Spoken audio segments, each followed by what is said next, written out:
Good evening again, everyone. I appreciate you joining us tonight. I'm James Rhodes again with the Pitt County Planning Department. Thank you for joining us for our second virtual public input meeting for the North Carolina 43 South Land Use Plan.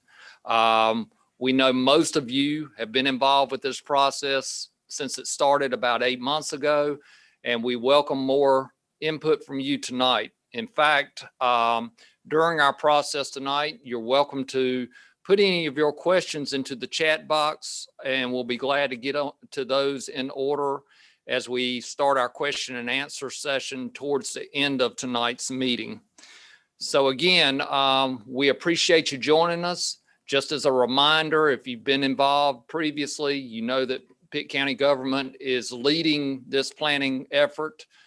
We also are partnering with the City of Greenville, the Greenville Urban Area Metropolitan Planning Organization, as well as the North Carolina Department of Transportation. And each one of those partners has brought a lot of information into our planning effort, and you'll be seeing more of that as we progress through our meeting tonight. Again, if you're new, if you haven't been following this effort since its inception, you still have time to provide plenty of input either tonight or via our webpage after tonight's meeting. There'll be an opportunity for you to provide comments there as you may see fit. Tonight, you're going to hear a lot of information about our draft plan. So over the last 8 months, we have developed a draft plan that's been available on our webpage. You'll see that link to that site as we progress through our meeting tonight as well. So you'll be hearing more information about the history of this process, and then also where we're at now and where we need additional input from you. So with that, tonight, we'll be going through a presentation towards the end. Again, plenty of time for question and answers. To get things kicked off, Eric Gooby will be coming forward. He's our senior planner and also zoning administrator with our county planning office. He's coming up to give you some of the project details. We do have two consultants that are also two consulting firms that are involved with this process, that being Stewart is the primary consultant, and then Kittleton, who is also involved with the transportation component. So with that, I'm going to turn it over to Eric Gooby to give you more of the project details. And again, thank you for joining us tonight.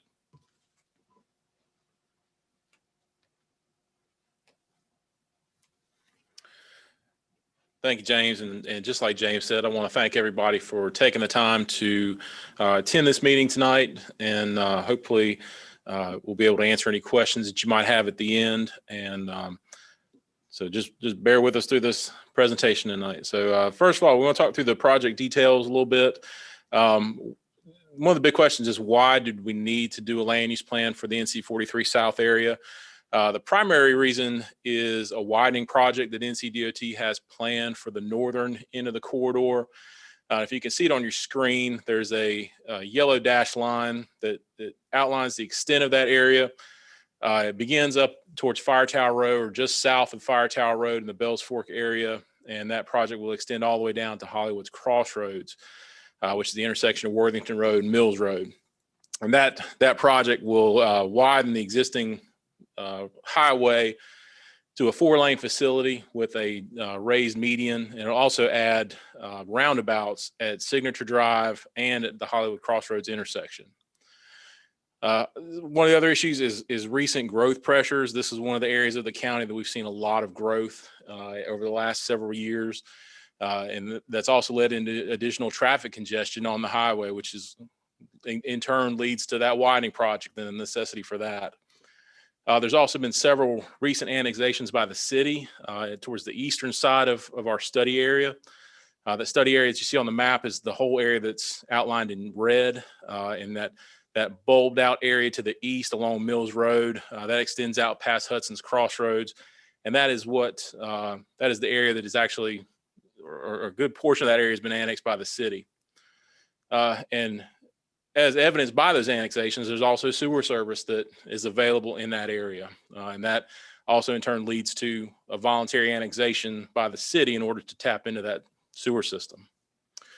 And also a need to coordinate our land use with any sort of transportation investment. So the widening of the highway, any sort of possible future road extensions or changes to the collector street network in that area.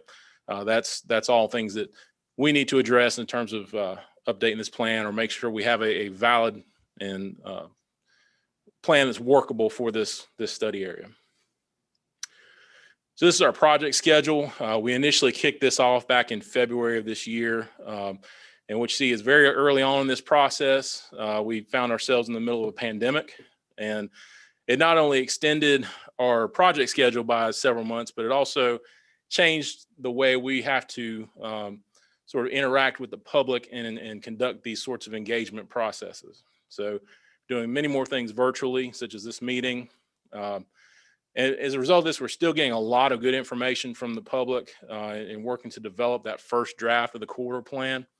And that's a draft that's now available on our website. And so tonight, this is our second public input session.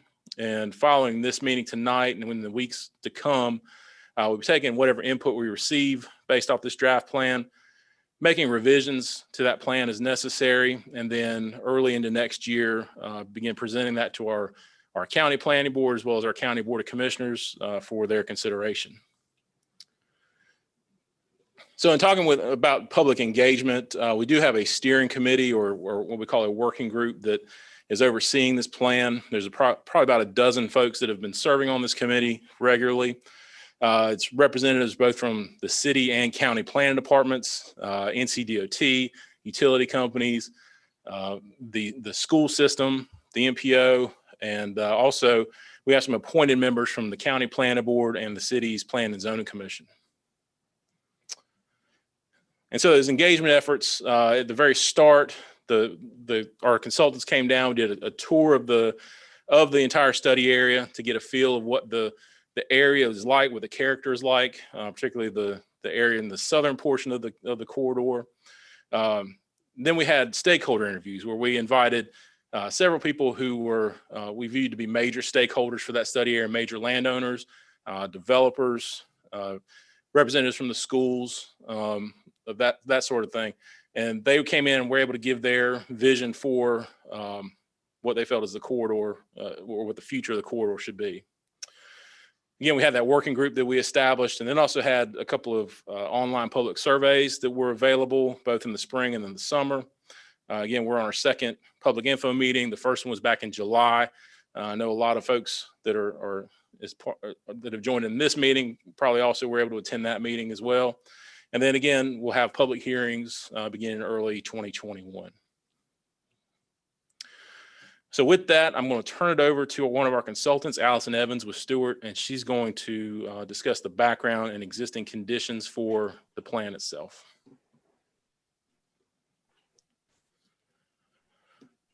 All right, thank you.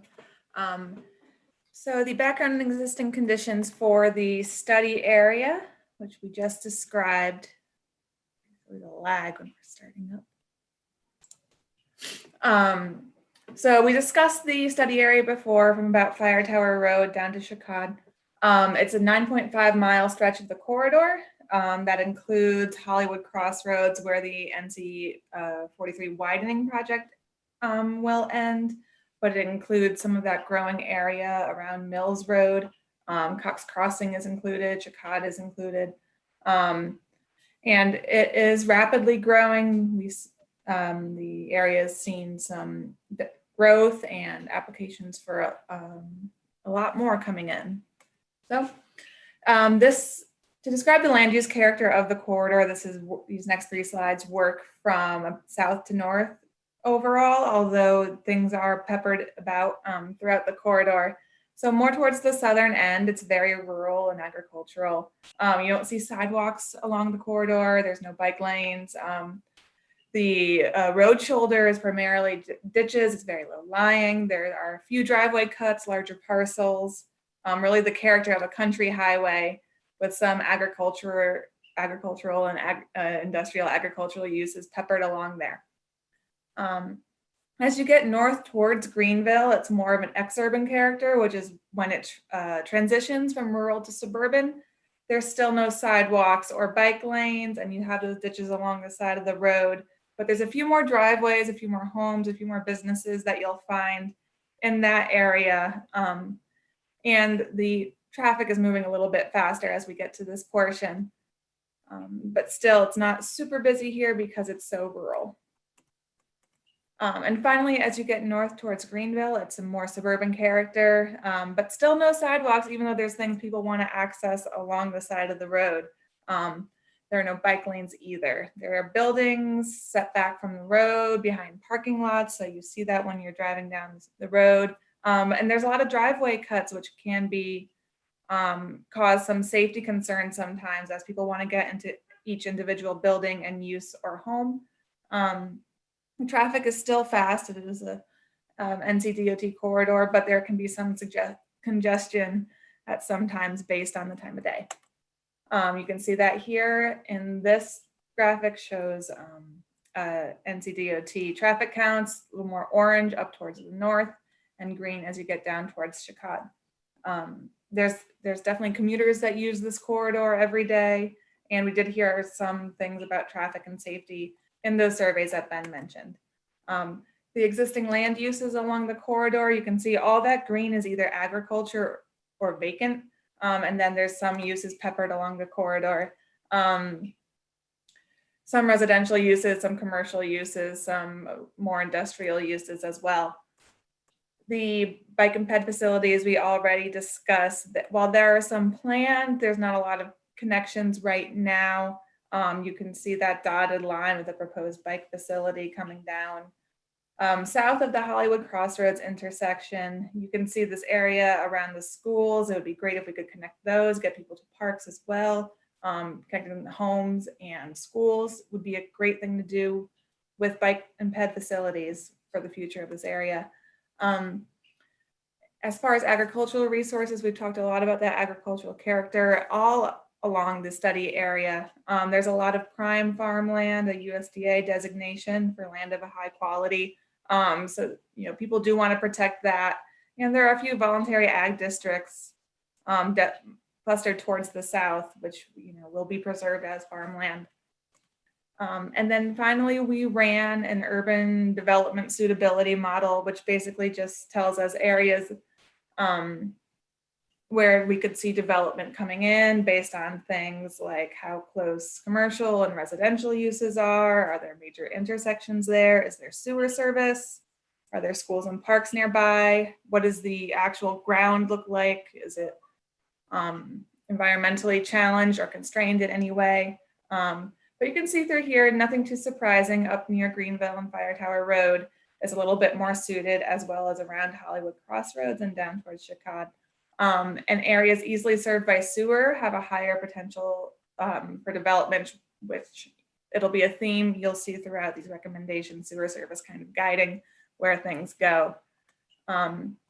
So to create our vision and goals for the plan, we took all of this analysis we did, held it up next to what we heard in the surveys that Ben mentioned. In one of our surveys, we asked an open-ended question, what is your vision for the area? And this is a word cloud of what we heard based on how often people mentioned these things. So you can see that dual nature of suburban yet rural.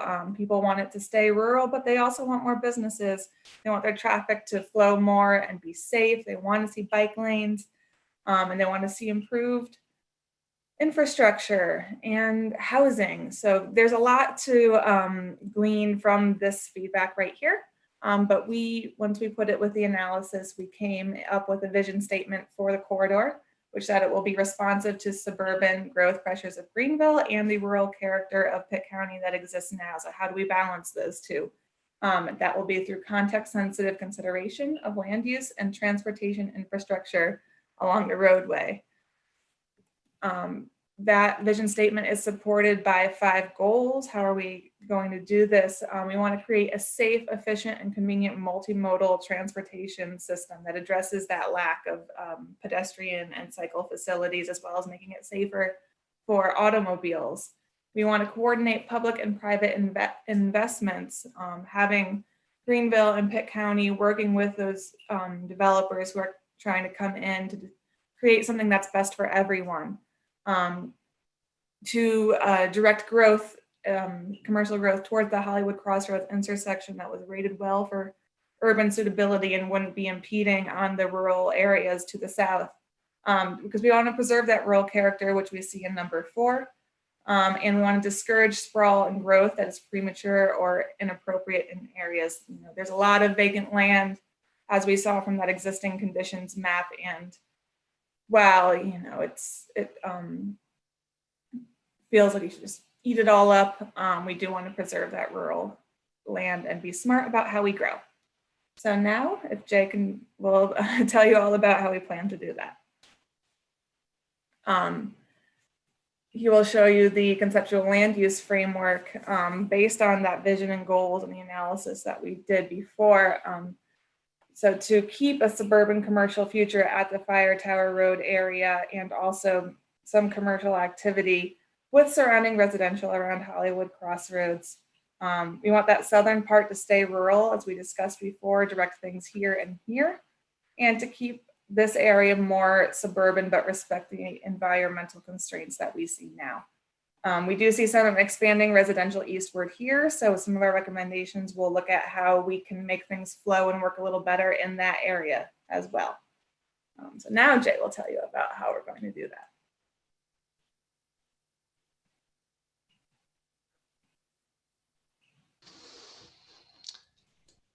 Thanks, Allison.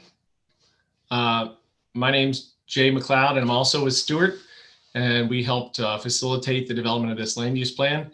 And right now I'd like to walk you through kind of the highlights of the plan recommendations and what it's recommended for the corridor and how that all fits together. And then this will help guide you as you go to review the plan document, so you can either skip to your favorite part, or so you'll kind of have a better idea from the start what's inside. First off, that conceptual land use map that Allison mentioned, kind of an interim working product, was further developed into a proper future land use map for this growing corridor. It's really was kind of understood from the start that the northern part of this corridor really kind of fits more into the character of the city of Greenville, and will probably be more a part of that. And then the southern part of this corridor is more rural, especially as you get past that Hollywood Crossroads area that's kind of bulbed out there, where you've had the annexations and the potential for future sewer service more readily available. We did develop character area descriptions for the future land use map, and those can be used to update zoning regulations. You can kind of see on here at the map, the greens represent agriculture and rural residential areas. The yellow is that suburban kind of residential growth. And then the reds and the pinks are more suburban commercial and rural commercial respectively. And you can see in the northern portion of the corridor next to Greenville, you have more suburban commercial and residential uses. You also have those clustered around the Hollywood Crossroads. And then as you get towards the south, still a little rural commercial at Chicod, but mostly the rural residential and agricultural uses. As Allison mentioned in the goals, the preservation of agricultural lands is important, and focusing growth in appropriate areas. One of those areas is the historical focal point of Hollywood Crossroads. And that is envisioned kind of as a future suburban commercial node. And there is some nod in that future land use designation to previous planning efforts that were conducted by the city as well as the county. And then also to encourage conservation subdivisions where new residential development occurs, so that we're preserving some of that open space, but also allowing growth where it's appropriate. To speak a little bit more about the commercial node at Hollywood Crossroads, it will need a supporting network of collector streets that'll help divert and disperse traffic and kind of help that circulate around that node and within that node. You can see here an extension of Mobley's Bridge Road from the east into that intersection to kind of square it up with Worthington Road. At that point in time, it's envisioned that Mills Road would be realigned there to feed into the collector street network instead of creating a 5-point situation. Again, it will be a roundabout there at the Hollywood Crossroads location. But these roads would not be developed all in one fell swoop. They would happen slowly as subdivisions occur and as development occurs in the area. And so the importance of having this collector street network outlined now is that so people can understand what's kind of expected of those areas and how they'll connect to each other. And those orange spots are where we might expect enhanced pedestrian crossings, and I'll talk about that a little bit more in a little bit. This is, again, kind of a preliminary concept area, character area sketch that we used with the working group to kind of talk about how that Crossroads might look as it becomes more of a commercial center. This sketch wasn't carried forward into the plan, but it was refined into that graphic you just saw earlier. So on the left-hand side, you can see kind of the suburban commercial development we might expect in terms of character. And then a top-down view would show how that might fit in there in terms of scale. And you can see even kind of from this point in time, the Mobley's Bridge Road extension was being explored, in part because it's an already existing idea and an adopted plan already. One important component of this plan is thinking about how parks and greenways fit into this area, especially as it relates to new residents that we'll expect to have as the area develops. And since the northern part of this corridor and the middle part are already experiencing annexations from the city, it's expected that, you know, as sewer service becomes more available, probably more land will desire to annex in and more development will occur on that sewer service. And at that point in time, it'll probably be appropriate for parks to be planned out in accordance with Greenville's adopted parks level of service plans. So what we did is we took the future land use map, kind of did a build out calculation to see how many residents that might be. And then we compared that back to the city of Greenville's adopted parks level of service standards. And we came up with the acreages you see here in these kind of general locations. Now, these are gross acreages that we would expect to be provided according to the City of Greenville standards, but they don't take into account the already existing parks like the Alice F. Keene District Park or the Boyd Lee Park, or the existing facilities that are provided at the schools in a sharing agreement that the county has. And then you can also see on this map where we would need and expect to see new greenways and enhanced cycling facilities developed in order to tie into that bigger network in the county and in the city, and kind of to provide that non-vehicular mobility that's really lacking in this area as it develops.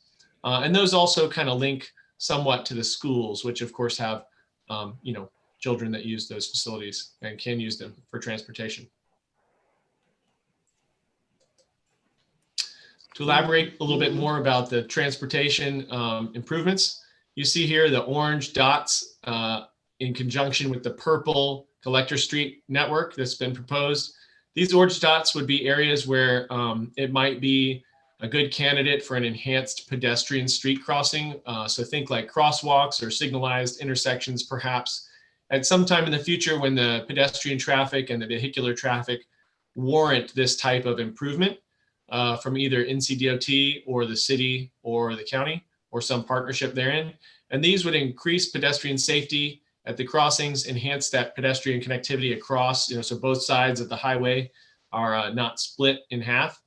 And then concurrent with that would be some installation of enhanced cycling features, as well as being ready for transit, because transit does already exist at Fire Tower Road.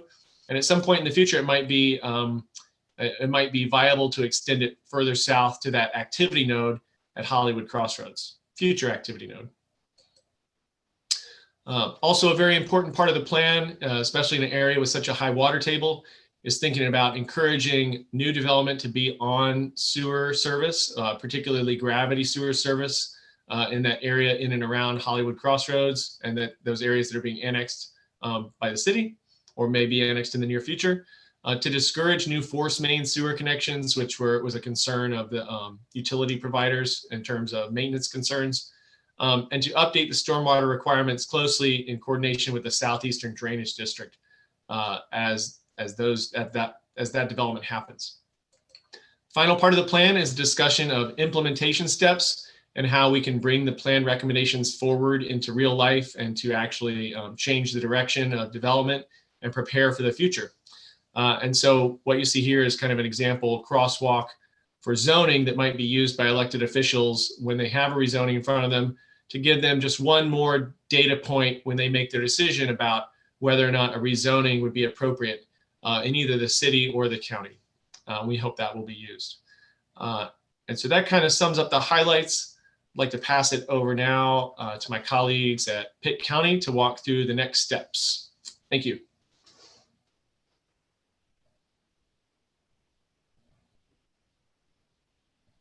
Thank you, Jay. As mentioned, our next steps in this process, again, tonight is our second public comment session. Following tonight, the public may view that draft plan. It's available on our website for download. And we also have a link where you are able to go in and comment about the things that you think are important, that you disagree with, and just whether or not the plan overall reflects the vision of the community. So we'll be collecting those comments over the next few weeks, and then making revisions to the plan as needed. If we find that there's a large consensus that there are items in the plan that need to be changed or that just don't reflect what the community wants, we'll look at those and make any necessary changes. Then in early 2021, as I mentioned, we'll be looking to take the final draft plan to our Pitt County Planning Board, as well as the Board of County Commissioners, with hopeful adoption in following that in the early part of next year. So with that, we'll start into our question and answer session. Again, that plan is available. We have a project website. It's pittcountync.gov/NC43 South Plan. And again, also with that draft plan,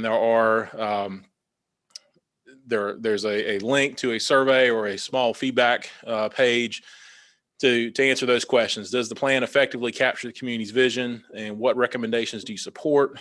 And what elements still concern you?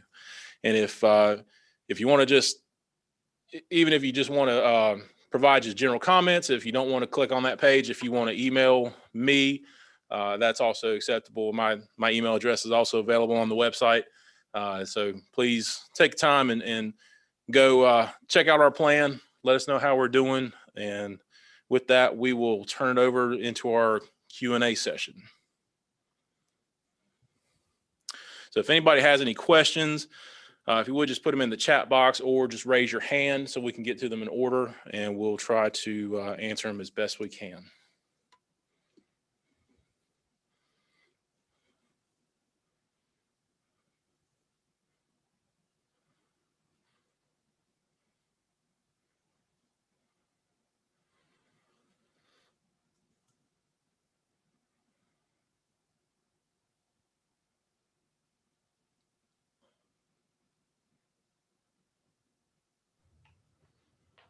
Hey, this is Bill Gaston. I have a question. Having reviewed, it's a fairly extensive plan. Is there a good place, for me personally, it's a matter of what is the plan? In other words, what are the actions that are going to be coming up? When are they going to be coming up? And the reason why I bring this up is, you know, that the plan is extremely large. And is there a page that I can go through where it summarizes, here's what's going to happen at this date, and this is the area that's going to be affected? Because it's like everything else, what is the impact to me and our neighborhood personally? I'm on here for our neighborhood, which is the Somerset neighborhood. And so the question is, when can we expect to be affected by this plan, and in what way? Is there a page you could steer me to so I don't have to go through all 160 pages or whatever? That's a good question. One of the things that we're going to be working on as part of the finalization of this draft plan is to have an implementation section that will outline more in detail of what types of things, as far as our recommendations, will be implemented when. But overall, in terms of development as it occurs, the plan will become effective once it's adopted, and it will cover the entire study area. And really, it's used as a guide. And so as proposals come in for rezonings or for development, we'll use that plan at that time. So it's not going to necessarily have a schedule in terms of when things are going to be accomplished. The main thing that the plan is trying to account for is the widening project. And we know that's a few years down the road. That's been pushed back several years by NCDOT. But in terms of specific impacts to specific neighborhoods, we won't really know those impacts until a development proposal comes in. So I hope that answers your question. But again, some of the more specific recommendations from the plan will have an implementation schedule, but it won't necessarily be neighborhood specific.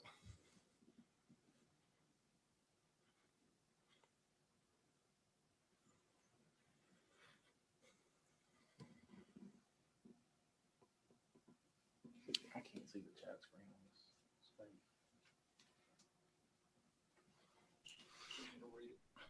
Yeah. if you want. Hopefully you can hear me. I'm going to read from the chat box. Concerning the commercial node, commercial traffic roads, the current plan shows roads between 43 and Toll Road that cut through and divide multiple properties.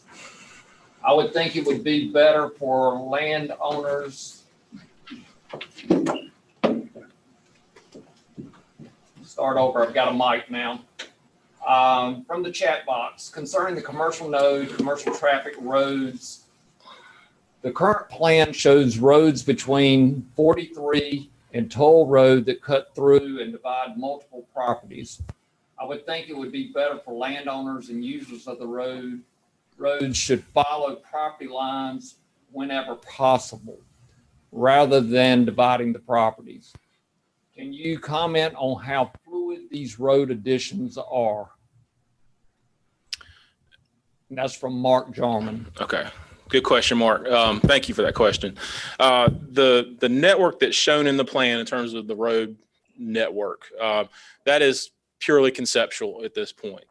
And that would, as Jay alluded to in his presentation regarding this, that type of network would be developed as the properties are developed. And so it would be up to the property owners, the developers of that property to propose that network. This is just a conceptual idea of how that network could be established. And particularly with Toll Road, that's more conceptual in terms of how we can add additional connections and sort of align with existing roads that tie into 43 already. So that's not necessarily set in stone. That is still very fluid. And it would be up to those property owners as they come in and propose development and want to develop their property to put those roads in that manner. So hopefully that answers your question, but thank you. And another question from the chat box. Do we know the projected date from DOT? And I assume this is from Brad Guth. I assume that's for the NC 43 South corridor itself. In terms of the widening project, we do have a date. I'm not sure if anybody from NCDOT is on this presentation this afternoon, but it's our understanding it's been pushed back several years. From what we understand, acquisition is supposed to start sometime around 2028, with construction anticipated sometime after that, possibly in 2029. So originally it was slated for earlier than that. It's been pushed back probably a good 4 to 5 years. But thank you.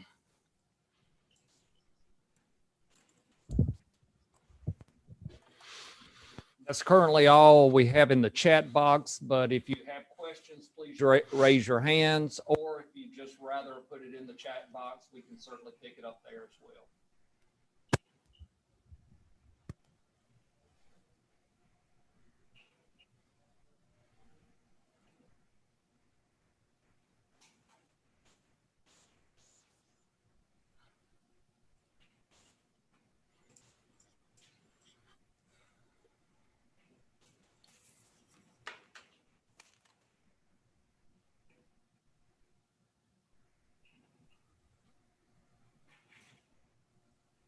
Okay, with that, I'm going to turn it back to Eric again, and he can put the web page back up there. We want to make sure everyone is familiar with that particular link.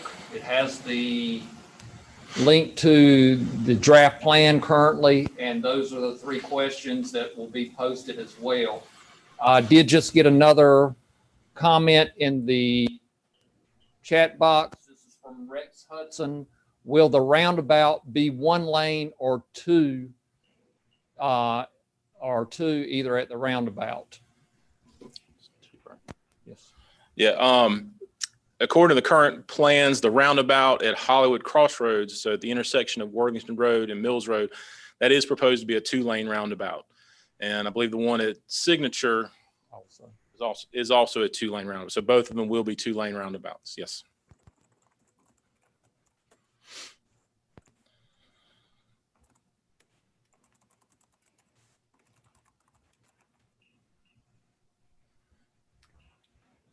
Okay, last call, hands up or either other comments in the chat box and we'll get to you. And otherwise, Eric or myself, certainly welcome. You're welcome to call us at the office, email us, especially if you've had a chance to go online and look at the plan. Just like Mr. Gaston earlier, if you're more concerned exactly how it might impact your neighborhood or your property, we'll be glad to give you our best guidance based on the current draft plan. So one last call. Anyone else? Okay, if not, again, we'll turn it back over to Eric. We want to make sure you've got a link to the plan, and please take advantage of that. Eric's already mentioned that we'll most likely bring the draft plan, any edits back to the planning board early next year. Then it will also head towards the Board of Commissioners at a later date, probably in February. So there's still plenty of time for your input, and we welcome that. So Eric, any parting comments? Just again, if you have any questions or need any additional information, you can go to our website. It's pittcountync.gov/NC43 South Plan. It's got, again, you can download the draft plan. You can click on the link to provide feedback on that plan. It's got links to my information, my contact information. So if you want to just email me directly, you're welcome to do that as well. Also on that website, there's past information. So we've got our full online survey results from back this summer. We have a recording of the first public input meeting. We'll post a recording of this meeting also on there as well. So if you have any information, if you need any information, that'd be probably the best place to go to answer any questions you might have. But again, feel free to call me or email me, and I will be more than happy to give the information you need. So with that, we thank y'all for attending tonight and spending time with us to go through this. And again, if you got any questions, please let us know. Thank you. Thank you.